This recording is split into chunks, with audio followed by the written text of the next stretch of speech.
Hello and welcome back to another video reaction. I am the Runaway American and this is the European edition. Today I will be reacting to USA versus Europe, Guide to Cultural Differences. I've lived in Europe, I've lived in the US. I'm gonna see if these stack up, like what I'm thinking. Do I agree with this guy or not? I don't know. Let's check it out. Hey there, we are guides from Prague, Czech Republic, and this is one of our favorite pubs. But somebody just recently left a nasty review complaining about Just pay attention to Janik. the fact that the waiter simply asked them, "You want a beer?" The waiter brought the beer, and then once the person was finished, they brought another beer, and this guy was complaining about it. What is he talking about? That's the best thing. Once you're finished with your beer, they bring another one. So for me, from the perspective of a Czech European, that's a good sign. For an American, that may be kind of weird or rude. So today we want to talk about cultural differences between our country, our city, and United States of America. Okay. First of all, you may be surprised what the beer looks like. Well, we have a video dedicated only to that. And Smaller. second, when I walked in, I didn't look at a beer menu or something that may be quite common in the United States where you have different beers on tap. Most pubs and restaurants in Czech Republic will have one brewery on tap in the pub. So that's why you can walk in and just say, "I'll have one." So I kind of like. Oh, okay. I'll have one.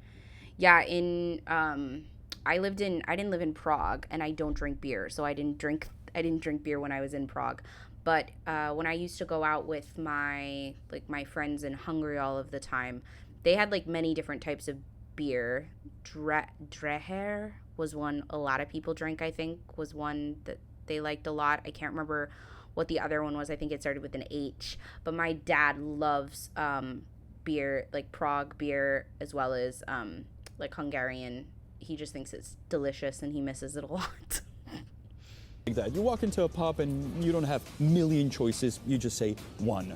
In US, not only you have a choice of beers that are on tap, quite often there's 5, 10, 20. Oh yeah, lots of choices. But also they will ask you, do you want draft or bottle? What kind of question is that? The reason you go to a pub is to get beer on tap, to get... My dad always gets a bottle or a can. Yep. He says draft beer makes him feel like it gives him a headache. I don't know. I have no idea. Again, I don't drink beer. I drink like cocktails because I'm a sissy. Draft beer. If you want bottled beer, you go to a supermarket. So for us, that's a big cultural difference that quite often we don't understand. Okay, interesting. Now a beer here costs 55 crowns. Let's call that $2.50 to round it up. Cheap. If you So go to cheap. a stadium, to a sports event here in Prague, it's going to cost around $3. Oh. Well, nothing like that in US. No. If you go to a pub, it may cost $5, $6. And you That's go to normal. a stadium, and it can 12. cost $10, $15, even $20. Yeah, you're Honza hates lucky. You're lucky if it costs like $10. That would be a nice day. Yep, and it's only getting more expensive. Imagine how I feel. I drink cocktails. Like the cheapest I can pay is like $10 to $12. Whenever he goes to a sports event, he's always shocked with the price of the beer. So expensive. I myself, when I travel to US, I usually don't go to sports events, but I like amusement parks. And just recently I visited Universal Studios. It was the most expensive beer I ever had in my life. $15. I could not believe it. Now, I lived just before I moved to Thailand. I lived in Orlando, so just outside of Orlando in Kissimmee. I had a season pass to Disney, and I used to go to Epcot every single weekend, basically, and order the drinks there because their cocktails are phenomenal. If you've never had a cocktail from Epcot, go. And also go to this is just a tidbit for anyone who ever visits the United States of America and you are going to Epcot. Go to the Canadian section and oh my God, what is it called? You will see a drink on there, and I think it's called it's the only cocktail that they offer in the Canadian section, the Canadian cart that's just outside. Don't go in the building. Just outside of Canada, there's a cart that's selling like popcorn, and it sells a few Canadian beers. They sell one cocktail. Order it. You will not regret it. It is the most delicious cocktail I've ever had in my life. It's so good. I got it every time. Understand that going to amusement park, you don't go there for beer, you go there for the rides, but still $15? Dude, it was insane. Why did I do that? Also, fun fact, I did not take a picture of the beer, but I did take a picture of the receipt. Because there was Now, tax? the price of the beer, as I said at the amusement park, was $15. But I was asked to pay more than $16. Why? It said 15. Well, tax was not included. What is this about?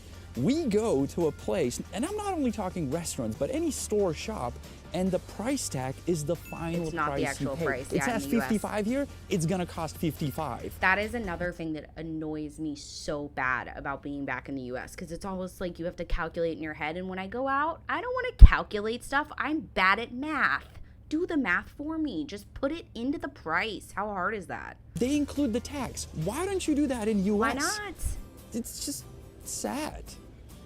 I mean, imagine me, I'm 11 years old, I have my first dollar ever, and I walk into a dollar store, looking forward to buy something for $1. I pick up the item, go to the register, $1.50. What? It's a dollar store, everything costs $1, not dollar store plus tax. Yes, that's always been a dumb name in my opinion too. From drinks to food. In any place, you can get some food, right? Mostly you pick something from the menu and no further questions will be asked. Well, in US, quite often they will ask you how you want to customize. Do you want bacon? Do you want that cheese? Do you want this cheese? Do you want this or that and that? It gets quite confusing for us. And you can imagine me being 11 years old in US, in New Jersey, first walking to a restaurant, ordering a burger, very much looking forward to it. And do you want cheese with that? How do you want your burger cooked? Do you want pickles? Do you want tomatoes? Do you want onions? How do you want your burger done? I said, I don't know, very well done. Thinking that they would make it completely. It's burnt. Yeah, you can imagine what happened. They brought this black piece of meat that was unedible. And all my friends had a laugh about it. Now, to be fair, if you go to a restaurant in Prague nowadays and you will have a burger. Yeah, I was going to say, I've never been to any place in Europe, at least from my experience, where they haven't said, like, how do you want your steak done? How do you want your burger done? If they ask you, how do you want your chicken done? Run. Don't walk, run. Ask you how you want it done. But once again, the fact that you can customize anything at a restaurant in the US is very uncommon for us here. So if you come to a pub or a restaurant in Czech Republic, don't expect that you can customize every single item on the menu. Yeah, and actually, it's like rude. Please don't do it. It's annoying. Anytime my friends come that haven't traveled frequently, come to visit me when they came to visit me in Europe. I don't mean now because I'm not living there anymore, but when they came to visit me in Europe, they would always have like, I want to substitute this, I want to do that, I want to do that, I want to do that, I want to do that. I'm like, they most definitely spit in our food. 100%, and I don't even blame them because I was just sitting there like, no. In France, they just straight up said to her, go to another restaurant. And I was like, props to you. But I was like, you're going to suck it up and eat something because I'm hungry and we're already here. Why there's a menu with things that you pick from. I really hope we didn't lose our subscribers from United States. We love you guys. So to say something that we consider to be amazing in US that we don't have here is water. Free water at a restaurant, at a bar, anywhere. You sit down at a table, and in US, you get a glass of water. Yes. Never happens in the Czech Republic, ever. Not only that, if you ask for tap water, quite often they will say, no, we don't serve tap water. You still are sparkling. You will get a tiny little bottle of water that you will pay for $2, $3, $4. It's ridiculous. I know a restaurant where I go to, and I will always say, can I get tap water? And they're like, no, we can't do that. We can only sell you a bottle. And I quite often say, I'll pay you. In Hungary, this is like this is like worldwide that I've experienced. I don't know if I ever tried it in France, but it definitely worked in Spain. It definitely worked in Hungary, and it definitely works here in Thailand. I would go into Starbucks all the time and ask for a thing of water, a cup of water. They always gave it to me. I don't know. Try it out if you're desperate for water. But I never found that annoying because if I'm going out, I'm ordering a Coke. So it never really bothered me that they didn't give me water at my table. But I understand that it is like a perk for people to get free water because a lot of people just drink water when they go out. So makes sense. My son only drinks water, so I always have to order him water. The same price that I'll pay for the bottle for tap water. Like, no, we can't do that. Crazy. Why did we cut to here? Where we are here to thanks to our partner, which is Surfshark VPN. Wait. We're actually gonna just fast forward the VPN. Here we go. service in restaurants and pubs, because that may be a bit of a shock for you when you come to Prague. Yes, so quite pretty. often it is rude and not polite at all. That's also a huge difference for us when we go to US. Oh, wait. And service in restaurants, service in come to our table, and she will introduce herself and she will smile. Okay. And she will maybe recommend something from the menu. That would never happen here. I mean, it's changing, don't get me wrong. Service is getting better, but if you go to like a local place, a dive bar, which I would consider this place to be, quite often they'd be grumpy, and it takes a long time for them to get to know you, and after maybe a 20th visit, they will share a little smile with you. Not like in US. First time visitor. You have to earn it in Europe. And I think that's nice. I like it because it means like I've earned it. You like me now. Whereas in the US, you get it with everyone you meet. Not a bad thing. It's nice. Like I missed it in Europe. In Thailand, they smile at you all the time. They're like the friendliest country I've ever been. But in Europe, I'm not saying they're unfriendly, but they're definitely slow to warm up. I knew every girl in Starbucks' name. They all loved me by the end. They like knew me there. But in the beginning, it was definitely like the level of service that you're accustomed to in the US, you will not get overseas. There's nothing wrong with it. Just expect different things. Oh, I love seeing coming you to our restaurant. My name is Wendy. Can I take your order? Hi, Wendy. Speaking of Wendy, when I was first called darling or honey in a restaurant in US, I was like, she really loves me. She just called me darling. That's I cute. like that. I mean, I like the bartender here, but he never calls me darling. Let's make it stay that way, okay? We're tough guys. Even though the two of us consider the service at places in the United States very good and very nice and very polite, there is one thing that we consider to be very rude. Tipping. And that is, you're finishing your meal, or maybe you're halfway through, and suddenly a bill lands on your table. Oh, okay. What is that? Are you kicking me out? That would never happen here. Yeah, and it's always like that, take your time, I'm just gonna leave this here. It makes you feel like you can't take your time. I don't care anymore. I just sit my butt there. I'm like, I will finish my meal when I finish my meal, and you will wait for me to finish my meal. In Europe, at least in Hungary, I had to chase my waiter down to get my bill. I'd be like, please come, please. I've been done for half an hour and I have nothing to drink. I have an appointment. Please come back.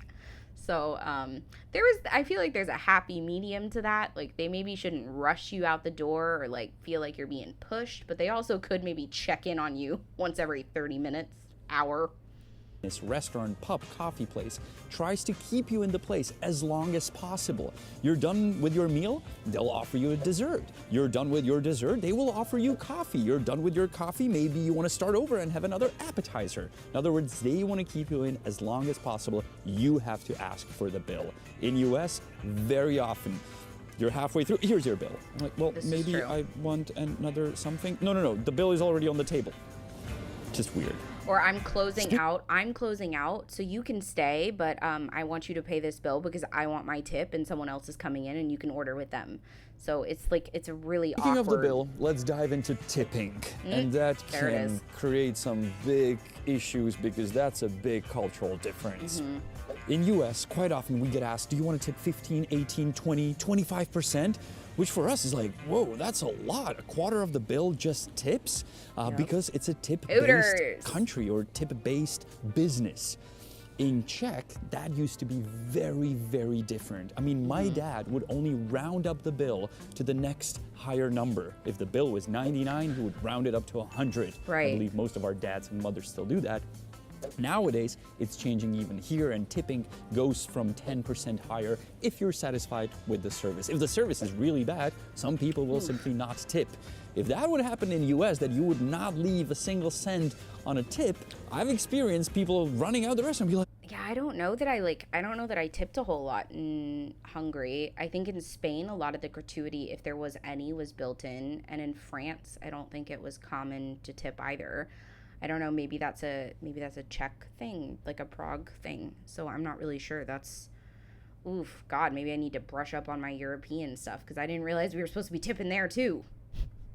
What happened? What did we do wrong? Like, why did you not tip? So tipping is very, very different, and I'm curious what you will say about that in the comments. Whatever country you're from, I want to read what's the average tipping in your country. Now, this cultural difference is not only huge, but I consider it to be evil, and that is packaging and garbage in general. I'm not talking about if you go to a place where it's a takeout or you go to a fast food. Yes, they put it in a paper bag, either if you're in US or here. But I'm talking about if you go to a restaurant and they create so much garbage, so much waste, even though you're at a restaurant. Quick example. Mostly if you get a drink at a bar in the US, they put a napkin under it. So it soaks the moist that's running under it. Well, that's for one use only. Afterwards, they will throw away the napkin. How about they use coasters? Yeah. Because you can reuse the coaster. And that's just one very simple example. Another I think one it depends on what restaurant you're in, because I definitely have seen coasters more often lately in the US. Now that I'm thinking about it, I think in restaurants it's still very napkin-y. In bars, maybe it's more coasters that are becoming a thing. I don't know. Let me know in the comments if you're still in the US and is the coaster culture changing? If you order a ketchup at this place, they will bring it, either a bottle, some places in US do that too, or they put it in a ceramic cup that they clean afterwards. Yeah. Not that they grab 20 ketchups and throw them next to your burger. Or even in McDonald's in Czech Republic, you pay for every single tiny packaging of any sauce, any ketchup. So you think about if you want one or two. In US, yeah, can I get some ketchup? Here you go. Here's a million ketchup. A massive pile. I always have like a stack of them in my like junk drawer in the US because they just give you so many like soy sauce packets when you order from Chinese places, like hot sauce when you get tacos, like just so many different things. It's in tiny little bags. No, don't do that. I mean, you guys are going all Michael Bay packaging. Like, hey, yeah, that's a plastic bag. Let's put it in a paper bag and let's put more packaging and pack it up. You want it to go? Yeah, let's pack it up more. Whew. Meanwhile, in Europe, yeah, let's get rid of plastic straws. They really destroy the universe. There's gonna be one hell of a discussion under this video. I'm sorry, the paper straws suck. If you want us to drink out of like, make them better. Thailand still does plastic straws, and I'm very happy about that fact because I know I want to save the environment. I know it's a good thing, but I'm just like, the paper straws suck and they ruin your drink experience. And the stainless steel ones, they taste of it. They don't taste good. The silicone ones, I don't know. We need to find a better solution. Absolutely love you guys from US, and I love going to US, just so you know. We both do. Please don't cancel my ESTA. Now let's drop the beer for a minute, and let's talk about coffee and coffee culture differences between USA and... This is to go, and in Europe it's like so calm, and like it takes... like you drink it in the cafe, as well as your coffee is this big. And if you say ice, they just bring you a cup of ice with a coffee. Like you make it yourself if you're at a local cafe. Unless you're going to like a Starbucks or a Costa or like a chain coffee place, I very rarely saw like an iced coffee. And forget about a Frappuccino unless you're going to Starbucks. So all of you Frappuccino lovers out there, find the nearest Starbucks. Europe. Triggered already? Well, you'll get triggered more. Yes, in Europe, we do not consider this to be a cup of coffee. That's a gallon of coffee. If it's more than a gallon, it's not coffee. This is a cup of coffee. By the way, shocker, they have a cup of coffee in this pup. It's served in a ceramic cup. It's this size. It's a sip. I could never get used to that. That's one thing Europe and I will have to disagree with, because that is not a coffee, that is an espresso, and that is a sip. If you want this espresso, drink an espresso, that's fine. But like that thing is like, it's for like miniature people. The plate under it makes that little noise. You can leave me hate comments in the down below if you would like to. Sorry, Europeans. It's just not like, if I want to like a coffee, like it's a cup is a cup, like a bigger cup. Yes. This is espresso. That's so tiny. And I like iced coffee. So that's what I get always. And I know not to expect that. I always order a cappuccino in Europe, unless I'm in Italy where they want to throw things at me if it's past a certain amount, past a certain time. So, yeah, I know it. Don't hate put me. it down. You sometimes even get a spoon with it so you can mix your little espresso. And this is how you drink it. Yeah, it's an espresso. Not a gallon. Doesn't fit in your car so you can drive and sip on your little coffee soup throughout the day. Big difference, big shocker for us when we go to places in US and they simply don't serve something like this. Hold your horses. I know that coffee culture in US is changing depending on which state you live in, if you live in a city and so on, but still mostly people think this is coffee and you cannot get this. It's sad for us Europeans. Can I get a cup of coffee? You want venti grande, grande XL, grande XXXXL? Like the Italians drink it. Whoa. Now this next cultural difference may sound weird, but I believe it should be addressed. And that is restrooms and toilet sizes. It's not one. Again, this is probably one of the only other things that irritates me about Europe. Like, I need to pee. Stop charging me for it. It's really annoying. Like, sometimes I don't have a euro on me, and I don't normally carry cash. It's irritating. Sorry.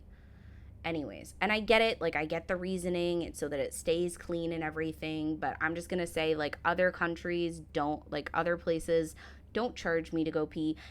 Thailand, cleanest restrooms I've ever seen in my life. I've never been charged once to go to the bathroom here. In restaurants and pubs. And I'm not talking about the actual seat size, but I'm talking about you have a big pub and there's one toilet. There's like one restroom for the entire pub where there's like hundreds of people. And he's talking about like the male restroom though, because like the female ones normally have a few stalls, but the males, they're just like, it's fine, you don't need it. Stalls where you can like sit to do number two are very like see-through. Like there's no privacy. Like, there's no door at the bottom. Like, if somebody peeks, they can see. That Europe does right. You guys are right on that. I don't understand why we have a gap where I can literally, like, wave to someone that I'm peeing. Or, like, you can literally, like, go up under the toilet and be like, hey, how you doing in there? Pass me some paper. Like, it's really odd. It should come all the way down or, like, to only, like, a couple, like a couple inches off the ground. Yes, I know it's an inch. I'm American. Yeah, that's kind of strange. And girls talk about that a lot. Both our girls talk about it, how like it's kind of weird that people can't really see you. So that's a big difference. If there's a big pub here, it has many restrooms, many toilets, and it can, you know, do the business people need and accommodate many people at the same time. That again was not the case in Hungary. There was always one toilet. We had like my favorite pub in Hungary was like it fit like a crap load of people. There was a bottom floor and an upstairs as well as a huge like sitting area outside. One toilet for women, one toilet for men. That was it. And 90% of the time it was like there was no toilet paper. I went to one in Hungary where they were selling there was a woman who was selling toilet paper outside of it. She was like sitting there with her table of toilet paper and just like charging people if they wanted toilet paper for the restroom. Ridiculous. You guys. No, get it together. I don't know how Prague is. Like, I don't really remember. I've only been there once, and I was like 18 at the time, so I don't really remember the pub culture. And of course the ones we mentioned are not the only cultural differences between our continents. There's many more. We can talk about different units, we can talk about different forms of transportation, how we move around cities and countries, how big are our cars and your cars, and many more topics. So let us know in the comments if you want us to cover more topics, and while you're there, please... That was really enjoyable. He was really kind, he was really funny. I like him, he's really personable. Anyways, I don't think the differences in this video were like that different. They were like sweet, like service industry related ones, which made sense because he was sitting outside of a pub talking about how they differ. But anyways, I liked reacting to this. And if you want to see more reactions, please check out my channel. This is the Runaway American Europe edition. Signing off. Bye. Bye-bye.